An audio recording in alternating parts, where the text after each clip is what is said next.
Hi, everyone. Welcome back to the Rum Ration. We've got something special for you today. We're celebrating our Jubilee episode, the Woo! 25th episode of the Rum Ration podcast. So grab your rations and your popcorn because this week on the Rum Ration, we're trading rifles for reals. I'm Rejoy. And I'm Colin. That's right. We're talking about our favorite war movies, the ones that stuck with us, scarred us, or made us think twice about re-enlisting after Saving Private Ryan. But Rejoy, you mentioned Jubilee. Did you actually get us a medal cast? Like, I know you'd put that petition into Buckingham Palace. What did they say anything about? Yeah, well, first there was the Gary Oldman thing, getting knighted, right. and we are on the list. We're on the list. We are on the list. That's good. That's Yes, good. yes. I'm hoping to get it by the time I get my my commemoration scroll as well. Right. Well, I mean, So we've got Rum Ration hats now. We got Rum we Ration do, we do, shirts. We got Rum Ration we do, we do, mugs. we do, we do, we do. I think Yes, maybe we we just do. mint our own Rum Ration Jubilee medal. I think we might just have to go down that route. Or if there's a sponsor out there that would Jubilee Rum. Jubilee Rum. There It's got a nice ring to it. We're happy to accept any medal that they choose to. That's right. The ads write themselves. Make yourself a mint julep with Jubilee Rum. There you go. Oh, look at that. Yeah, there you go. Well, talking about the movies, the ones we've chosen here, some are classics, some are chaos. True. And a few are just guilty pleasures. A big thanks to our friend Ai Suzuki at Mongrel Media, who first pitched this episode's theme. So sit back and enjoy. This is Popcorn and Powder Smoke. I love the idea that someone's pitching episode ideas to us as if we have like a very, rigorous selection criteria and it goes before a board and how many we turn down. So we're still doing the one on the hedgehogs, right? So yes, but we're not doing the one about your mother. You keep bringing that up, and I've told you this is not therapy. This is not therapy. I feel that will be very good. All but right. Anyway, okay. Well, why do war movies matter? I think is important for us because it's not just that we love them, but war movies have this weird double life, right? They're entertainment, but they also kind of shape how generations remember conflicts. I think that's a really important point that you made there, because for a lot of people, their first quote experience of war isn't in a history book, and it certainly wasn't experiencing it firsthand. It's it's watching a movie like The Longest Day or Saving Private Ryan or Shaving Ryan's Privates, which was a remix that was available on your incognito mode. In the old days, that one of those went straight to DVD. Yes, Shaving Ryan's Privates. Well, sorry. We'll just move. Sorry, folks. This is going to be a bit of a goofy one. We're not terribly scripted on this. No, not at all. Well, movies are, war movies in particular, storytelling, myth-making rolled into one. Part history, part psychology, part propaganda. I think a lot of propaganda, actually. You've got the old school patriotic epics like Battle of Britain, the grim realism of Full Metal Jacket, which we were just talking about earlier on, Colin. And then the modern anti-hero takes like The Hurt Locker or Three Kings. Three Kings. I love it. We're going to be talking about some of these. And each era remakes war in its own image. So you get the victory films in the 40s, disillusionment in the 70s. You think of like Deer Hunter, and then later on Platoon in the 80s and stuff like that. The moral ambiguity in the 2000s. It's not just about battles. It's about how we as a society feel about the war.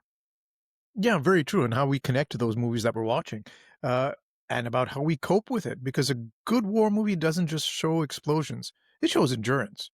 And some of those war movies ran quite long, so it's endurance on both parts. So they did, and I rewatched one of them last night in preparation for this episode, and one of my absolute favorites is the very reason I joined the military, and certainly what motivated me as a young cadet to want to go off and try and get my paratrooper wings, because it was A Bridge Too Far, but the largest airborne operation at the time, you've narrowed.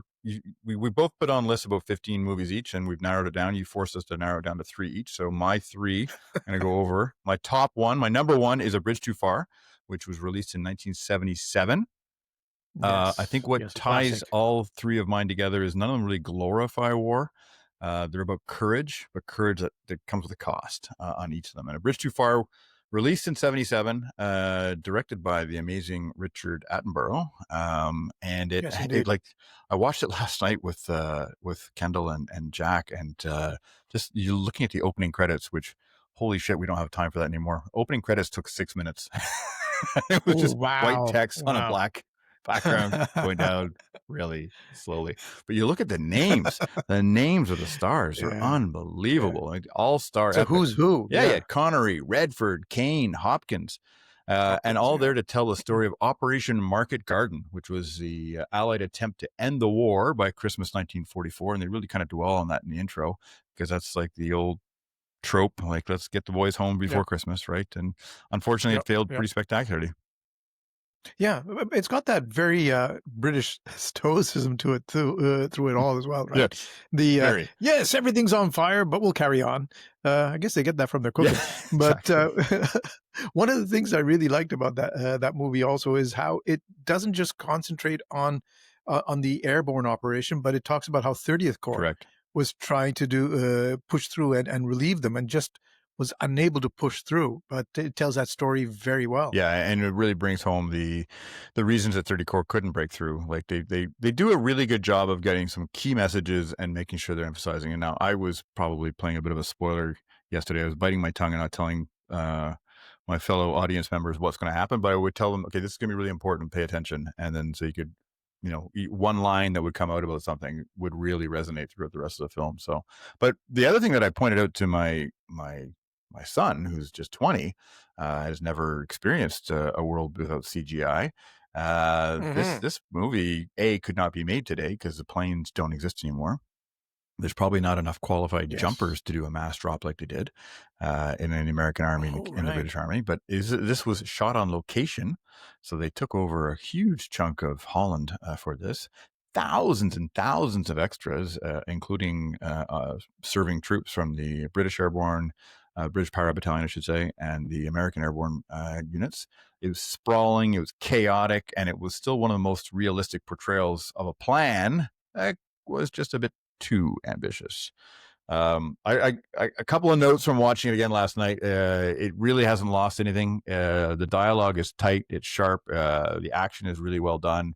It's still got that kind of campy 1970s and get shot. Oh, kind of fall over the side. So it's not too gory. Very little blood spray Yeah. and splatter and like all Yeah. that kind of stuff. Uh, Yeah. one thing that really jumped out at me was watching it. The uniforms are spankingly fresh and new, like Yes. right off the Yes. tailor, and there's not a wrinkle on any of them. Especially the Germans, No who dirt. Yeah. Germans are spotless, spotless. They've been, you think they've been pulling back from Normandy for since June 6th, getting the shit kicked out of them, but they are spotless. Like they just walked out of the tailors. The jump scenes were Always carry a spare. yeah, Always carry a spare uniform. the, You know. the the jump scenes I found were awesome. As a guy who qualified as a paratrooper, I thought it was just really really cool. You could really feel it. And I pointed out to my son that yeah, they weren't using a GoPro and that they probably had some 35-pound cameras strapped to some guy. Yes. Yes. That's right. That's right.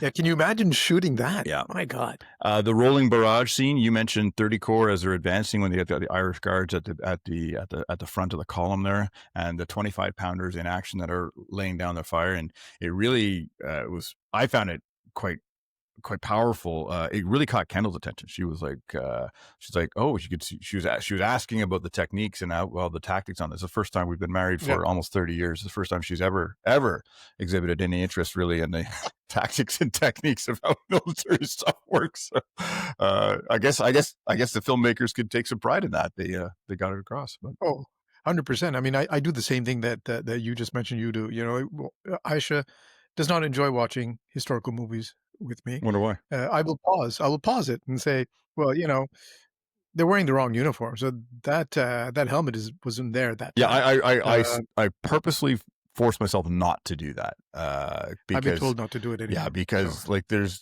some scenes like it's not a Panzer. It's clearly not a Panzer that's coming down, but that's whatever.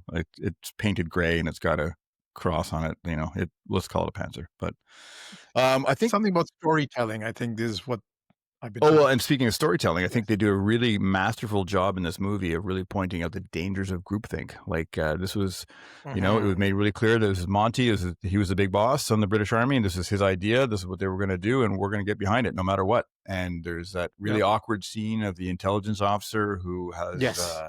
ordered out another recon flight that's gone out, and they've confirmed that there are actual tanks. The Germans have moved Panzers and A whole Yeah. bunch more troops into the drop zones and landing areas, and you can't be able to do it. And then you've got the British who aren't going to be able to land anywhere near their objective, like 12 kilometers away.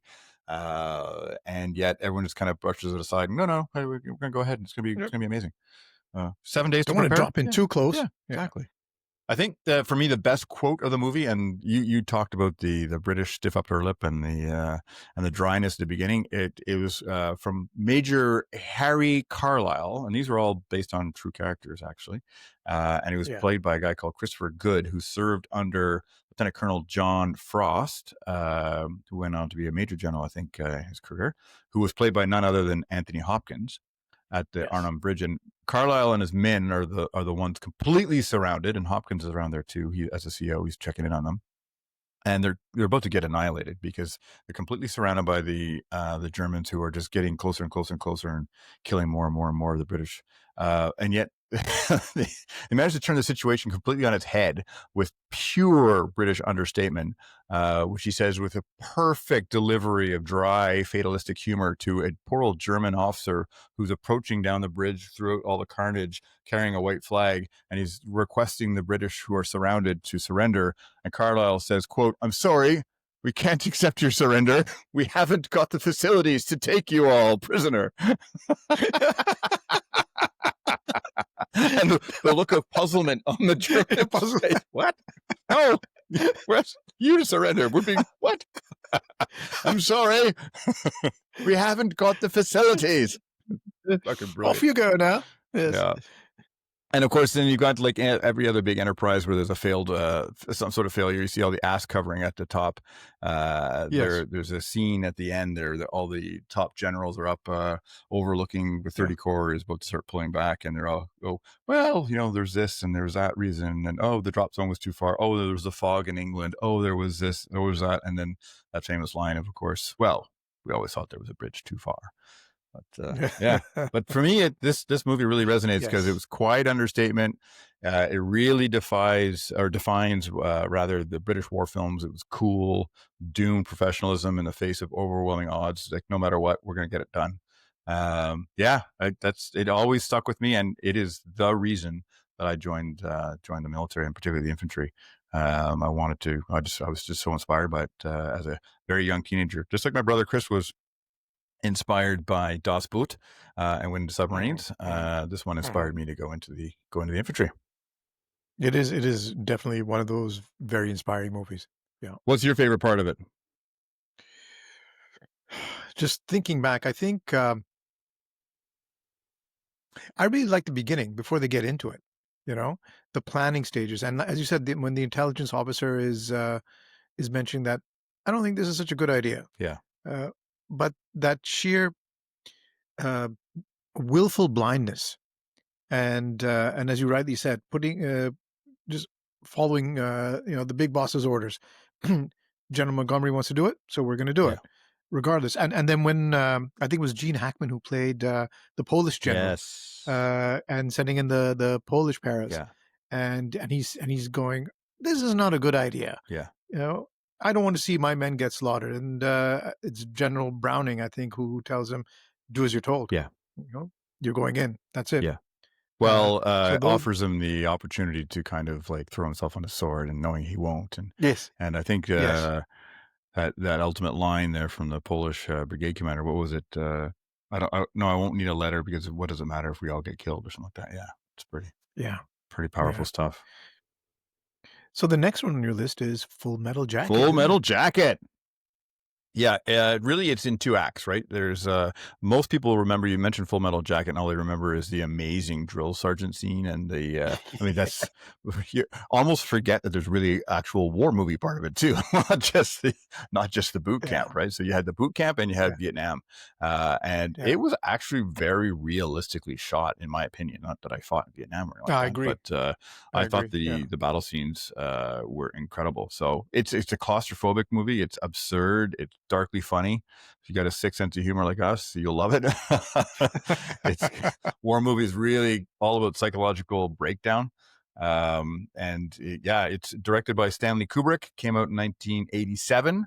and it's really divided cleanly in those two halves. You've got the preparation of the soldiers themselves, which is at the Marine boot camp at Paris Island, and then of course that brutal urban fighting during the Tet Offensive of 1968, Oh, which yes. again, you Yes. talked about Yes. challenging stereotypes and how everyone kind of perceives a war. You mentioned the word Vietnam to anyone, Vietnam War, they think it's jungles and they think it's Yep.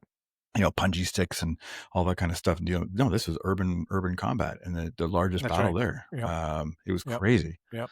But Kubrick was accused of being maybe a little obsessive for his attention to detail. It does really make it feel intense and surreal all at once. Yeah, it was a crazy movie, in so many ways, and I think that was one of the things that I that I when I saw it, it really hit home, the realism of it, Mhm. and part 1 as well, when they're, in boot camp, and just the way, they break you down Yeah. mentally, and, the one guy who loses his mind, you know, but, one of the things I think, I found so interesting about that is that idea of getting all these new raw recruits to work as a team, hmm you know? And you've got if one person fucks up, you all suffer for that until you get them on board. Yeah. So that was something that also hit home. And the battle scenes, yes, you're quite right. They they uh they were quite amazing. I can just see it in my mind. Very cinematic Yeah, and as I think well. it He even shot opens it with a beautifully. tank, which like I think they're riding in on a Yes. tank, which like Yes. you mentioned Vietnam War to your average person to ask them to describe it, they're never going to mention tanks, but Yeah, that's yeah, right. No idea of it, right? helicopters, And that walking through a jungle, going through a rice paddy, all that stuff. But yeah, it looked like he actually got an M60 tank for that, yeah, I didn't think he? so.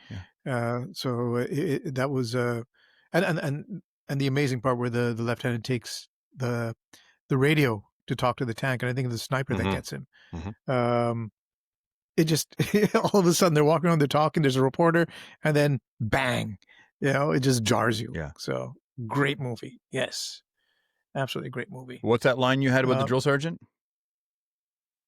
what did I say about him? Let's see. Oh yes, the man who could make a brick cry. Absolutely.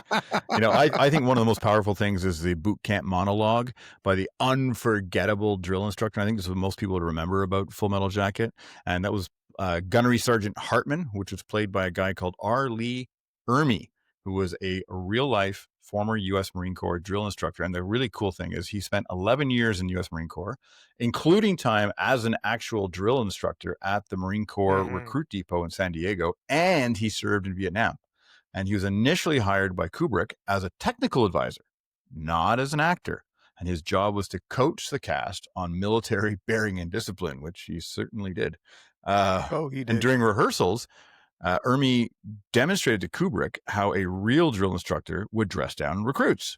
And he recorded a 15-minute audition tape where he shouted continuous improvised insults while being pelted with oranges and tennis balls to show he wouldn't flinch. Kubrick was so impressed by the authenticity and energy that he cast this guy as Gunnery Sergeant Hartman on the spot. After that, how could you How not? could you not? I mean, and I can't think of anyone who'd be better. But I found it interesting too, is that the whole thing was shot in England, in the UK. So like Paris Oh, I Island didn't boot know that. camp, yeah, like it wasn't in the States. It was actually shot at Bassingbourn Barracks in Cambridgeshire, England. And Kubrick Mm. filled everything in England for control and logistics reasons. And neat thing about that monologue, of course, by the drill instructor is that it was mostly improvised.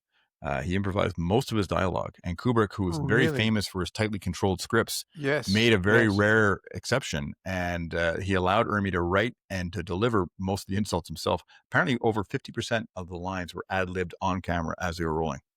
It's wild. Amazing. Wild. Amazing. Yeah. Yeah. He just Kubrick saw the talent there and just let him run with it. And the actors who were playing the recruits weren't warned what Ermey would say. So there's startled reactions that you see. It's genuine. Yeah, So that I think it really lends a lot to the movie itself. Of course, then you've got the infamous scene about "This is my rifle, this is my gun," yes, where they're yes. all walking, marching around, and which leads, unfortunately, to the end of Gunnery Sergeant Hartman when he confronts what was known as Private Pile, who he used to Private Pile. humiliate. And they Yes, shot him yes, there. yes. Yeah. And then, then you got the transition. I mean, I spent a lot of time talking about the impact that was made by that monologue and the gunnery sergeant. But you got to think, like, that gunnery sergeant for those 12, 16 weeks, whatever it was at Paris Island. I mean, he replaced these soldiers or these recruits. He replaced their parents. He replaced their entire social That's right. system and everything for them. So it was pretty crazy end to Gunnery Hartman. But then you move right into Joker, who's one of the the platoon's soldiers, and he's walking through the smoldering ruins of Hue City Yeah, in Vietnam, and his yeah, flak jacket's got "Born to Kill" with a peace symbol already written on his helmet. yeah, It's that perfect Kubrick irony, the clash between innocence, nihilism, and survival. And for me, it really kind of it captures the whole essence of the film, that contradiction at the heart of modern warfare. Dark humor is the only way to stay sane oftentimes, and we yeah. see that throughout. And speaking of which, Private Joker saying in Way City, quote, "The dead only know one thing: it's better to be alive." Yeah. Yeah. Tell me about it. Yeah, Yeah, yeah. And for you, that's the line that really sticks, yeah, right? I I think mean, so. interestingly enough, at the end of the day, that's the one that, It kind of and jumps I out. think that really does resonate. I mean, goes beyond one conflict. Well, because It's, I mean, these you think of it, it's yeah, being said by guys who don't want to be there.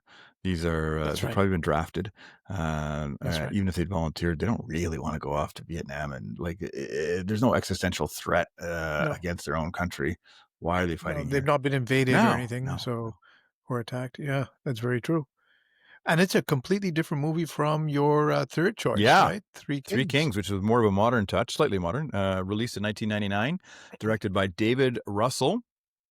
Set in the Gulf War, first Gulf War, 1991, which I was having to, I was yelling at the radio the other day when I heard, as an old man, that's what we do, obviously, when someone was pontificating about how the 90s was a decade of peace and it was wonderful, this and that, and the American military had never been deployed. I'm Sure. like, Uh, Kosovo? mm, missed quite a bit there, didn't you? Fuck. Anyway, we can always, it wasn't just Bill Clinton on the saxophone, right? No, but Gulf War, 1991. You think the British, the Americans and the Brits are, and the coalition of the willing are going in to liberate Kuwait from the Iraqi invasion.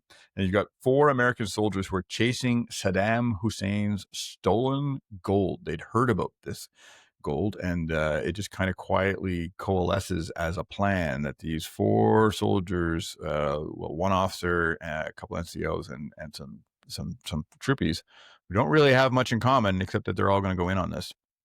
And it really starts us off as a heist. So you got that cool, not just a war movie, is more of a Right. a heist movie as well. And then, of course, because it's Hollywood, it turns into a bit of a moral reckoning. Well, it wouldn't be a movie otherwise, would No, it?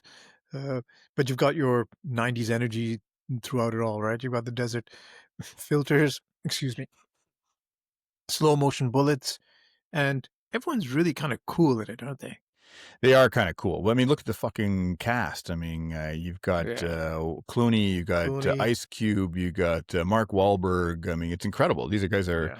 they were super cool. They still are. And I love how they've taken this heist and turned it into a rescue mission. And then it kind of turned a bit of a critique at what a messy victory can look like. But it's the complete Yeah. opposite of my first pick, which was Bridge Too Far, right? Yeah. This one's Yeah. all pure chaos and taking advantage of it. Like, Yeah. whereas Yeah. Bridge Too Far was as orderly as you could, as orderly as Yeah. possible. I talk about how neat and clean the uniforms were and very tidy. This was Yeah. the complete opposite, right? And I Yeah. love in part of the beginning of it, talking about rules of engagement in terms of the chaos of how things are. Mark Wahlberg, they're advancing, it's wide open. It's like a billiard table, wide open. They got a couple little hills popping up, not every hills with mounds. And Hmm. there's this local who pops up, but he's got a weapon in his hand. And Wahlberg's he's looking Okay. down at the sights of his weapon. He's like, he turns around, "Are we shooting?" Yeah. I'm like, uh, that's rules of engagement, son. You're supposed to know that. But anyway, yeah. Oh, spoiler alert, they are. But then like they go up this rescue mission, which turns into actually it's part of the gold heist. But you've got this great line because everyone's kind of getting nervous because they're going off by themselves, completely off the books. They're not supposed to be out Yeah. there. They're basically AWOL, and they're going out there to steal fucking gold for themselves. This is not an No, authorized. honorable. Yes, but Honorable. not authorized whatsoever. And they're getting nervous. And there's a great quote from Major, I think it's Major, maybe it's Colonel Archie Gates, which is played by George Clooney. And he says, quote, "The way it works, you do the thing you're scared shitless of, and you get the courage after you do it, not before." And I think a lot of us could, Mm, we could learn from that. It's mm, pretty well. mm, mm, So, mm. but Yeah. Yeah. yeah, Yeah. That's true. Yeah. but they've got, the big, huge heist when they finally get down there and they're being badasses and they steal the gold and they're packing up some truck that they've stolen they're loading it all up and they're using the So Iraqis. wait a minute. They've stolen Oh everything. yes. They've stolen everything. Well, they're, Like the yeah, gold, the they're not truck. supposed to be there. You Like, I'm sure their know, bosses think they're updating a PowerPoint somewhere. And these guys have buggered off to go steal all the gold.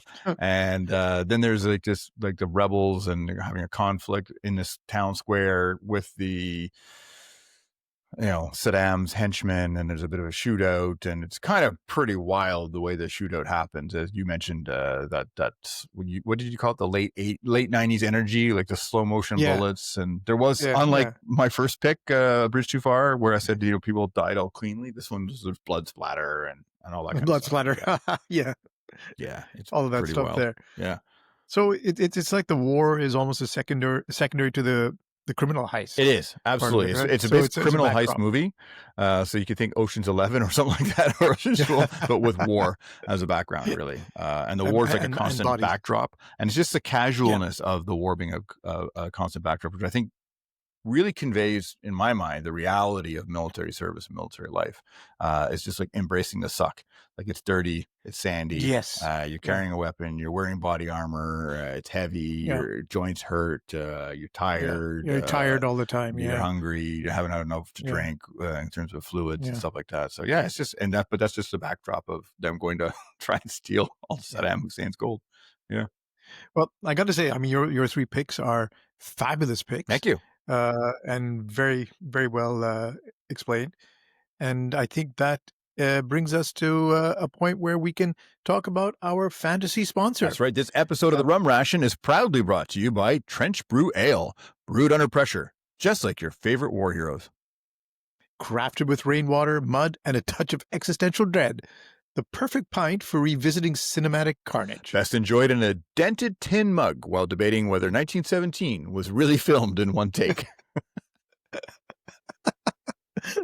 Or on an iPhone. Yeah. Trench Brew Ale. Steady your nerves and lower your expectations. That's right. Speaking of lowering my expectations, aren't your movies up next?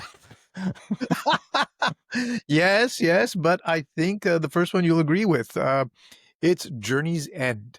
So Journey's End is one of those, I mean, really, to me, classical World War One movies. It was made in 2017, directed by Saul Dibb, and the plot is it's 1918, the last year of the war, and it's in the spring of the war.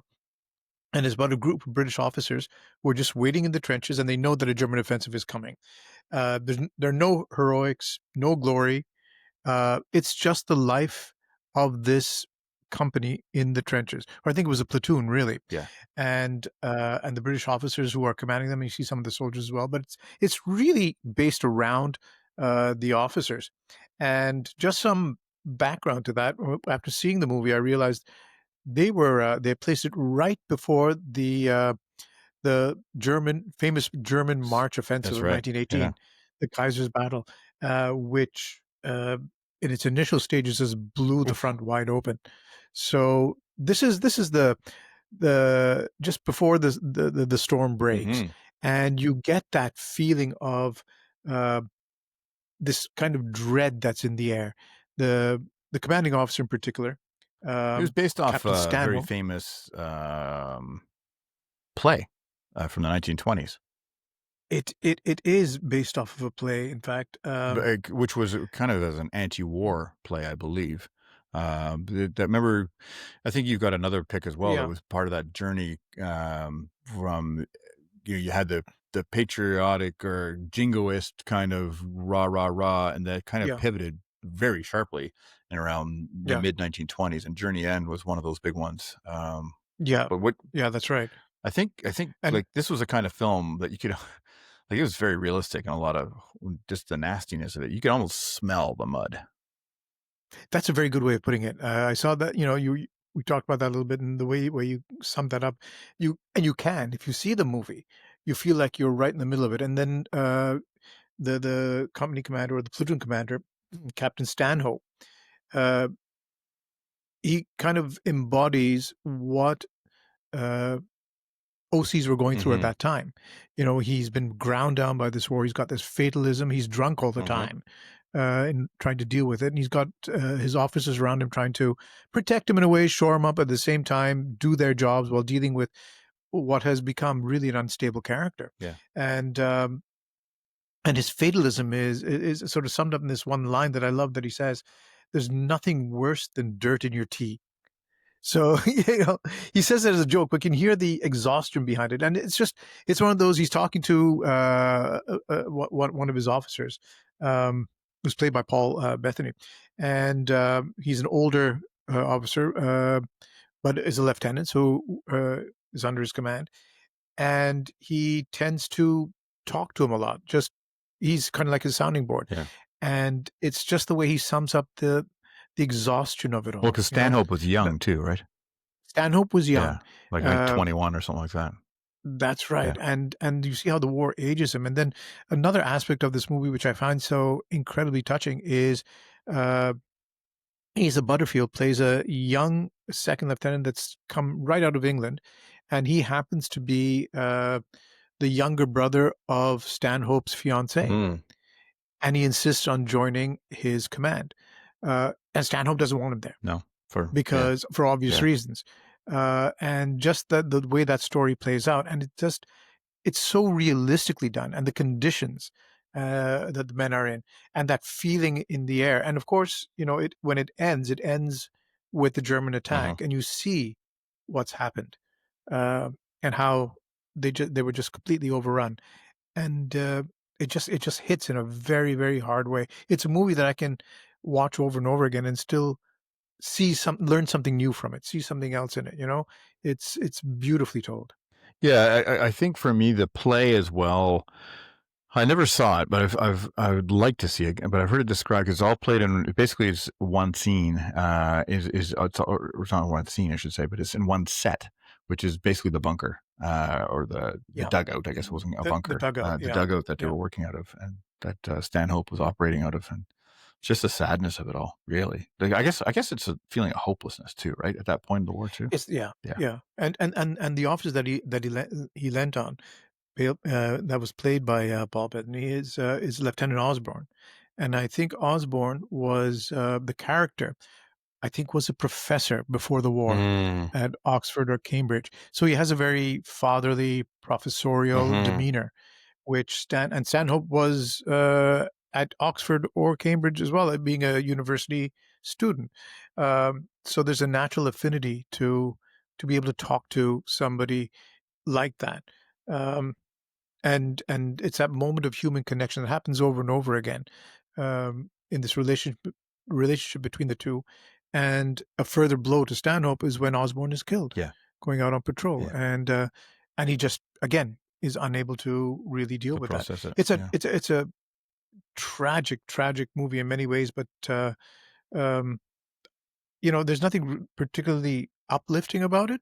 It's just realism, Yeah. I think, for me, and fatalism, and that it's just incredibly hard hitting. Which takes you right into your second one, which is based on the same sort of genre of, the first set really of anti-war movies or novels that were coming out after First World War, right? So what do you got? What's number two on deck Yeah. for us? So, so number two is All Quiet on the Western Ah, Front, yes. but not the ones that many people are familiar with. So there have been three versions Hmm. of this movie. The first one, I think, was in 1930, I believe, uh, which is still an absolute classic. There's a remake in Hmm. 2022, which went quite differently from the way the novel was written. Yeah. Uh, There were elements of all quite of the book, but really it sort of tells its own story. Um, so this is the one that's in between. 1977, directed by Delbert Mann, and this was actually made for TV. Hmm. So, which I hadn't realized, but this is one of those movies that never made it to the big Hmm. screen. But for all of that, it is an incredible movie and remains my absolute favorite because it's very true to the book, but also the way they filmed it. Uh, yes, Mackie also agrees. It's very true to the Hmm. book. Uh, it's stripped down, broadcast for TV, but for all of that, it it hits even more strongly because the things they got right is they've got that whole feeling of the time.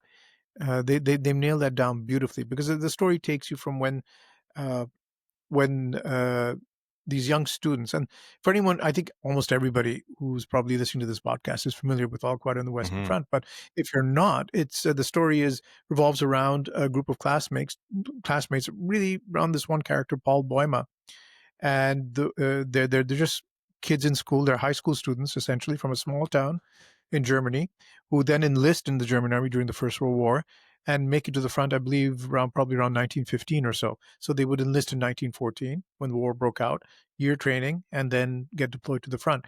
And again, very similar to Journey's End, how this patriotism and enthusiasm for the war slowly dissipates Hmm. into a disillusionment and fatigue and fear. Um, and his, one of his lines, I think that that really resonates with me is there's a general that comes to inspect them. This is around 1917, 1918, I guess, um, and asks him about the war, really what he's doing and that kind of thing. And and the line he speaks is Paul Boyma's character. Uh, we live in the trenches and we fight. We try not to be killed. That's all. That's kind of sums it up. That's it. It's not angry. It's just empty. Yeah. And the Paul Boyma character was played by Richard Thomas from The Waltons, Ta-da! John Boy, Yeah. and again, like when you talk about actors being stereotyped or typecast, and you see John Boy, and you think to yourself, like a hillbilly kind of character, very uh, not very aggressive, Hmm. not very mm, strong in many ways, Yeah. and he plays a completely different role here as an officer. Still very Hmm. sensitive as a soldier, but he brings a humanity to the role, and it's telling it from the German perspective, which we don't get a lot of. No, not at all. Me being here on this side, um, and being based off Eric Maria Remarque's book, where they basically lets you know that these guys were also just kids. They were absolutely. They You know. they felt the same way. They weren't militaristic. They didn't No. feel they weren't interested in going to war. They were conscripted. Yeah. They had to do their service. They got sent to the front. A lot of the things they were experiencing would be the same things that young Canadian soldiers and British soldiers were experiencing, going through the same sorts of things, the same sorts of feelings, the same sorts of trials and tribulations, the same complaints: hungry, wet, cold, tired. Uh, all you get that feeling of intense boredom followed by moments of intense fear Yeah. and just trying to survive. It's uh it's a beautiful movie. I don't think I've actually seen this version. Uh, It's difficult to find nowadays. I tried to look for it the other day. Actually, that's the one that I wanted to uh, watch once again okay. because I've seen it a few times, and it's just gone. I can't seem to find Hmm. it. Um, I don't know why. I think it's something they should really bring it back. Again, you know, there's no hatred, no heroism. Yeah. It's a mechanical will to survive, spoken by a boy who's seen too much to believe in anything else, really. Uh, and hope is gone.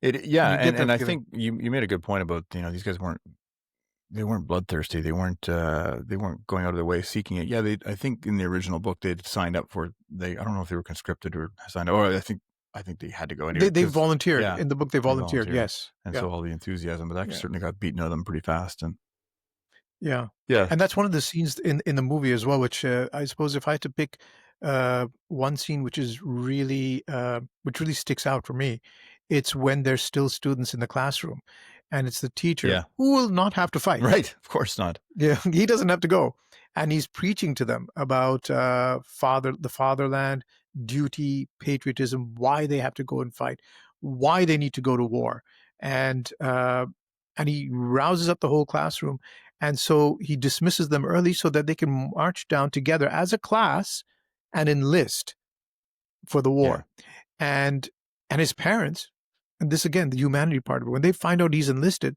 they didn't want no, of that. They didn't want him to go and die. course not. They didn't believe in any of all this. So it's a completely different perspective of the war. And I love the fact that you get it from the German side and you see it wasn't very different. No, you're absolutely right, and I think it's too easy for us. For we talk about bias oftentimes on this podcast, our bias for the RMR, but it makes a lot of sense that we would always be embracing the allied perspective, and most of our histories and our stories and all of our encounters would be with the allied side, the Canadian side, the British side. And Yes, of course. eventually when the Yes. Americans got their ass into the war, their side for World War One. Yes. Less so probably the French, and much less so the Germans. And if anything, they're the Yeah. bad guy. They're the Hun. They're the ones that we've liked to conveniently have painted with that they started it all. I mean, they kind of did. Oh well, they did. But yeah, I think I remember reading this book very. I know this is about the movie, but the book that this is all based on. I remember reading that as a teenager and just being really kind of struck at how horrible, which was the whole point of the book and the movie here of the war. And I think it's just the randomness, the senselessness of it, the lack of Yeah. logic, and the fact that you're just kind of trapped. Like you're not getting out. Yeah. You're not getting You're out. not getting Yeah, out. that's right. And you're watching your friends That's die right. one by one, Yeah. and that's what happens in the course of Yeah. the book, and the movie portrays that Yeah. very well. It translates the book beautifully, and you see them all sort of dropping away, and the people that Paul Boima, the character, lent on, uh, they're taken away from him one by Yeah. one until there's nothing left. And you see the new batch of recruits coming in and the same sort of things they went through and Yeah. now they're the old Yeah. soldiers and you don't want to get and that was one of the things that happened during the First World War. I mean, we have stories of this where on both sides new recruits come into the line or the reinforcements and the old salts, a lot of them hold them at arm's length because they just don't want to they don't like seeing them get killed. Yeah. It takes time to get acclimated to the trench Yeah. warfare, to life in the trenches, to know that that's not where you stick your head No. up. You Yeah. don't look over the parapet, your first patrol. So, it's an age-old story, and, you don't wanna get to know these guys because you'll like them.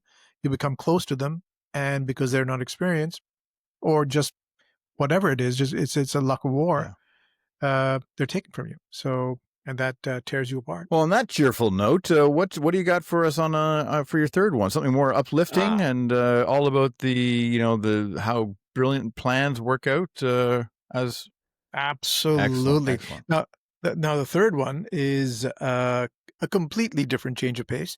Um, we're going way back to the 19th century and to the Crimean War. Aha. Uh, I think, uh, I think almost everybody in the whole world knows about the famous charge of the Light Brigade, where, the Light Brigade of, the British Light Cavalry during the Crimean War of 1854, 1856, where they charged the Russian guns. Hmm. So, the background, really is, well, maybe, we can talk about the Crimean War at a later date, but, the British and French allied against the Russians, deployed to the Crimea, and, the episode is based along the lines of there were some Russian artillery guns that were placed off in a valley, and the order was given to take the guns, and the order fell to the Light Brigade, which was one of the two arms of the cavalry corps of the British Army in the Crimea. There was the Heavy Brigade, and there was the Light Brigade. Right. And the Light Brigade was commanded by a controversial figure, the Earl of Cardigan. Sorry, not Cardigan. Yes, it was Earl of Cardigan. And his superior was his brother in law, Lord Lucan. Uh-huh. Uh, and the two did not get along. So there's a whole story behind there. But the background of the Crimean War, as it's come down to us, is one of incredible mismanagement, um, victory through Incompetence is a sheer nice way of putting it. incom- Yeah. incompetence, victory due to the valor of the troops, really, Yeah. not Yeah. Yeah. the generals. I think it was during that time the famous line came by. When did they describe the British troops as lions led by No, donkeys? Was it that was was that World what War One. Napoleon? Was that That was was World the War whole One? Sassoon guy. After it wasn't Sassoon who started it, but that was the whole anti-war. Based on your first two choices there, really, first two movie choices. It was that kind of thinking that really created that whole Started that the trend. whole thing. The lions led by donkeys. But here at this period you're talking about, there's no question. It's exactly that. You were an officer because of your social class and what you could purchase. Like how Yes, and your rank that's was right. based on what rank you could purchase, and had nothing That's to do right. with You any purchased your commission. qualifications. Zero. That's There was right. no training. There's no staff So college. the move. So the movie uh, is called very succinctly "Charge of the Light Brigade," Huh. and it was made in 1968, directed by Tony Richardson, and it follows the events leading up to the infamous and disastrous cavalry charge at Balaclava, uh, and really it's based around miscommunication, and again one of our earlier themes, blind obedience to the higher command. So for me, there's a quote there where you talk about the miscommunication. So the British Commander in Chief, Lord Raglan, who was not equipped to command, well, a kindergarten class, let alone let alone an army, is told there are some guns that need to be taken. He gives a very very vague order to one of his orderlies, happens to be this gentleman, this officer, Captain Nolan, who in the movie is played by David Hemmings. And he tells Captain Nolan, go down to Cardigan, who was played by Trevor Howard in the movie, and tell him he needs to take the guns. So Nolan dutifully rides off, finds Cardigan and the Light Brigade, and tells him, you need to go and attack those guns. You need to take those guns. And of course, nobody can see what guns. What guns are you talking about? There are a lot of guns, Lots of guns firing. lots of guns, and the story is Raglan didn't mean the artillery No. guns. There were that wasn't the target. It was another set of guns. Um, and so Cardigan says to him, "Well, what are you talking about? What guns?" And the memorable quote from the movie, and I think this has, variations of this have come Mhm. down from the war itself. Captain Nolan says, there's no mistake. There's your enemy. There are your guns. And he waves airily off in the distance. And the only thing Cardigan sees are these artillery pieces At the end of a belching valley, away at the hemmed end of a in. valley, hemmed in by hills.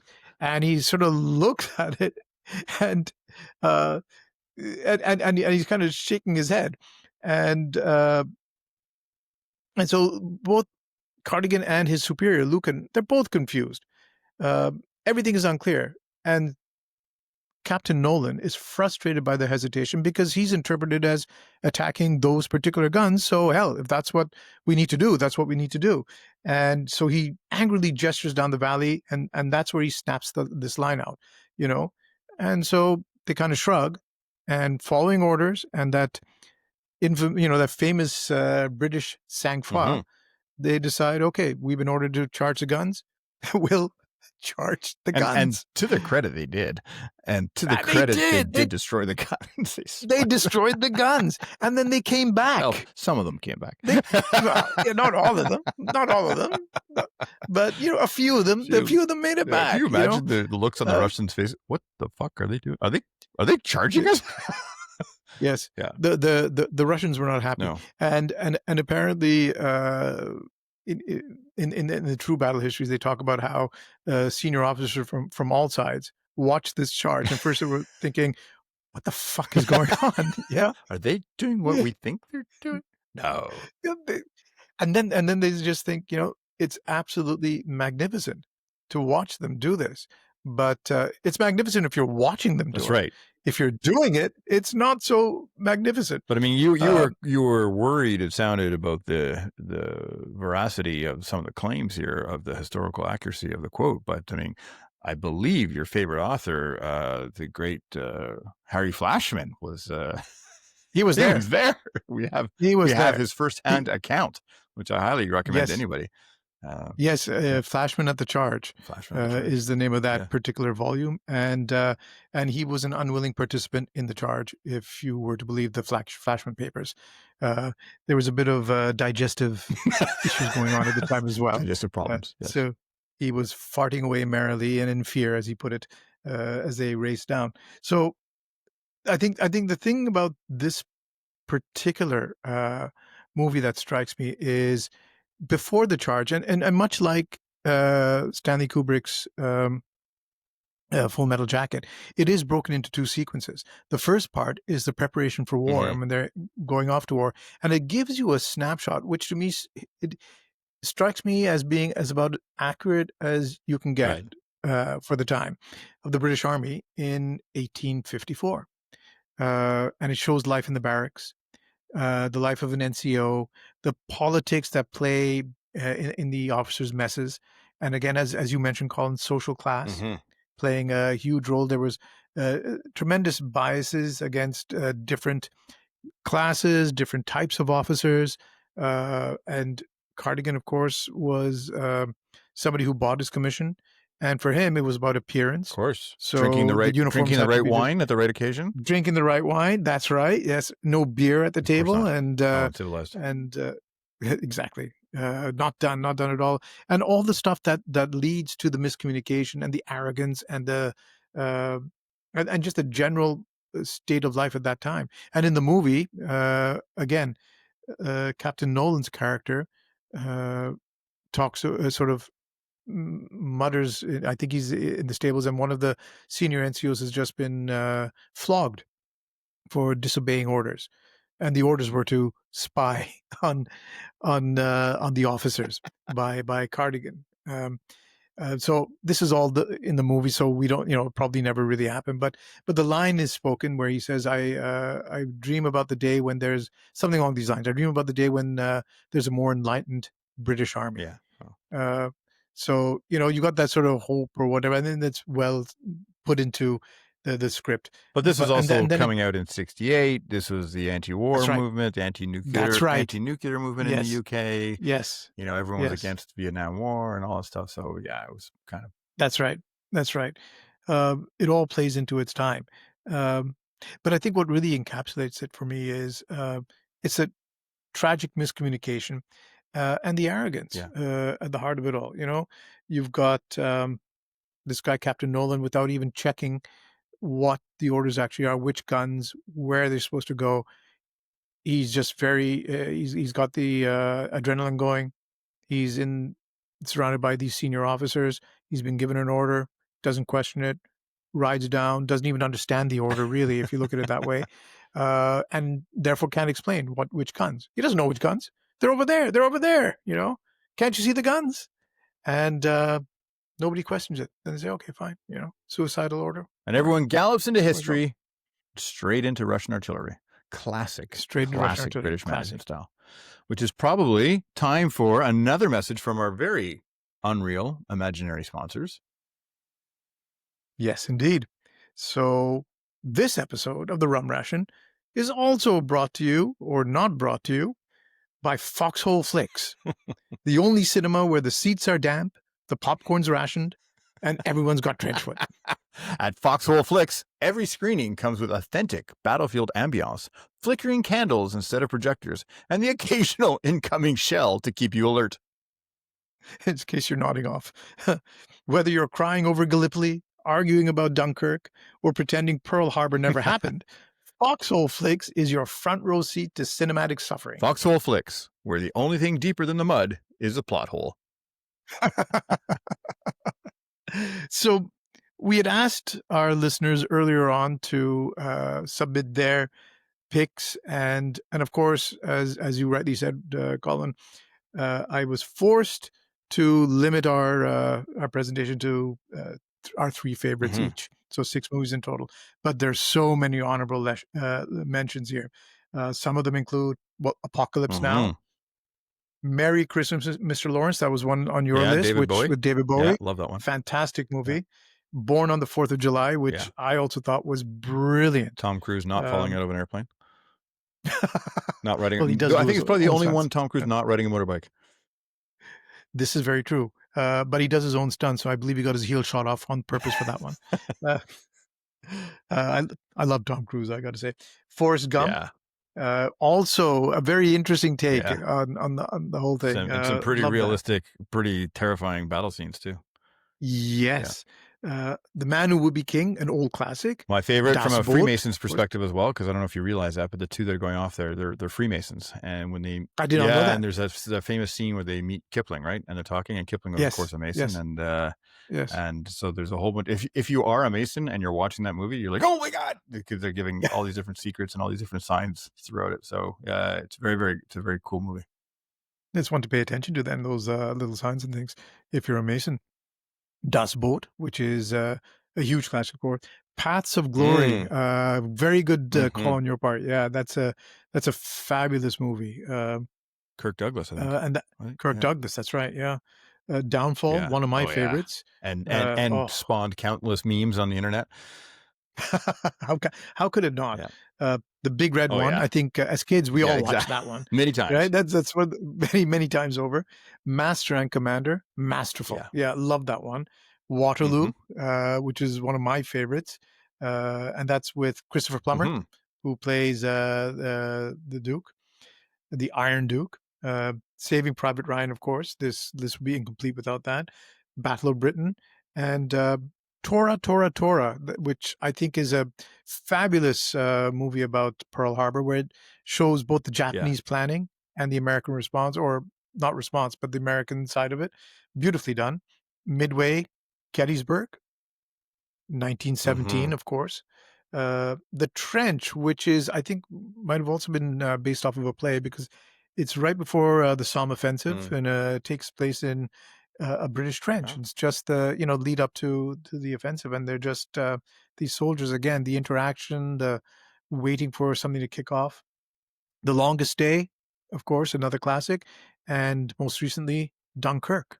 Yeah, and we got some from our listeners too. A big shout out to my buddy Jay, Jay Bakar, who I first met in Cornwallis a million years ago. He's a U.S. Former retired U.S. Army officer.